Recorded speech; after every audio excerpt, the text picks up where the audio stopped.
Churchill never missed an opportunity to confer with key American policymakers in his tireless effort to enlist the United States in Britain's struggle for survival.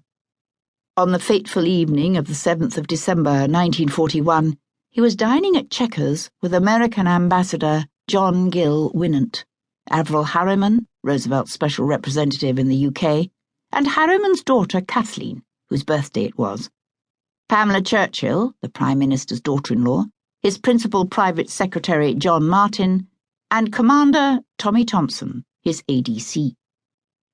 Churchill was in this distinguished company when Frank Sawyers, his valet, entered the dining room with a small portable Emerson radio that Harriman had brought with him as a gift from Harry Hopkins.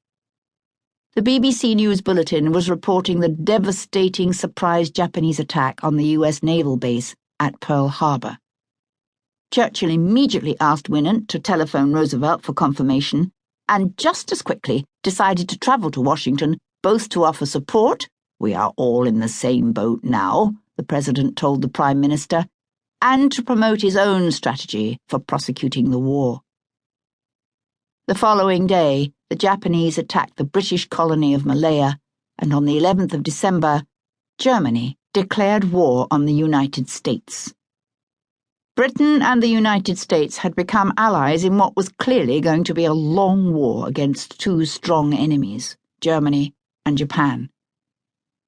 Because Roosevelt was under substantial Pacific First pressure to avenge the attack on Pearl Harbor, Churchill feared that the war against Germany would be subordinated to an American war against Japan, and that the lease-lend material would be diverted from Britain to that effort in the Far East.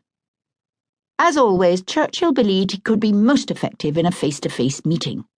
Once ensconced in the White House, he would argue for the joint overall strategy. Europe first, he was convinced, would win the war. Arranging this meeting was no easy thing. Such an extended transatlantic visit needed the approval of both the King and the Cabinet, and an invitation from the President. Churchill had little difficulty obtaining the Sovereign's approval, but the Cabinet was another matter. The Foreign Secretary, Anthony Eden, then on his way to meet Stalin, joined his Cabinet colleagues in opposing Churchill's visit, arguing that Britain's Prime Minister and its Foreign Secretary should not be away from London and the House of Commons at the same time. But neither Eden nor the War Cabinet could dissuade the Prime Minister from his view that telegrams and phone calls were no substitute for personal contact.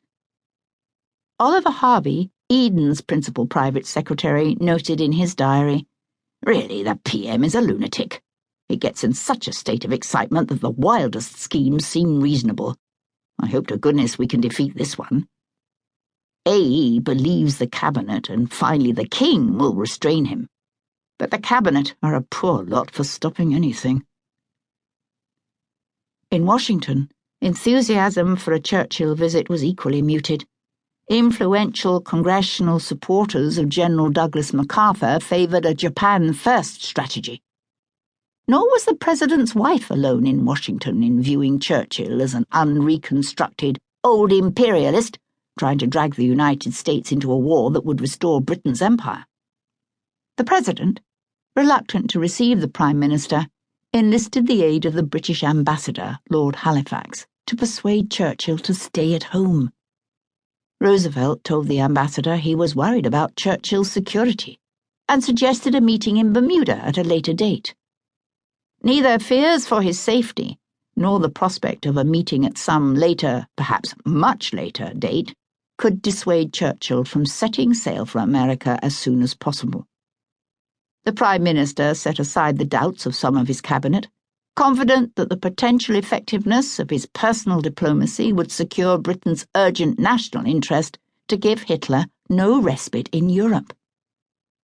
Churchill's greatest fear was that the Nazis would defeat the Soviet Union and then invade Britain.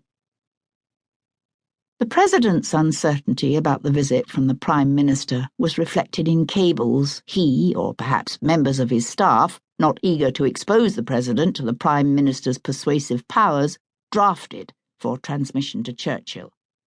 "I would like to suggest delay. Full discussion would be more useful."